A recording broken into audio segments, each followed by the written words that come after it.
সালটা 2045। শেষমেশ আমার স্বপ্নটা পূরণ করেছি। আমি এখন সাউথ কোরিয়াতে, আমার স্বপ্নের দেশে।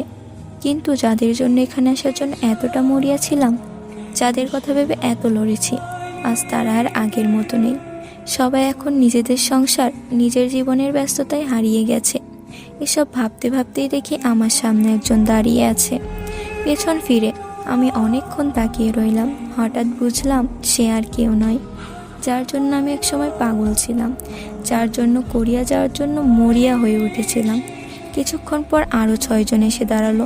তাদেরকে চিনতে আর কষ্ট হলো না। তারা বিটিএসের বাকি 6 জন সদস্য। তাদেরকে নিজের চোখের সামনে দেখে চোখের পানি আর আটকাতে পারলাম না। কিন্তু তারা কেবল দূর থেকেই হাসলো। ভক্তদের ভিড়ের মাঝে আমাকে দেখলেও আমার কাছে আসার মতো সময় ছিল না। স্বপ্ন পূরণ হলো, কিন্তু যাদের জন্য স্বপ্ন দেখেছিলাম তাদের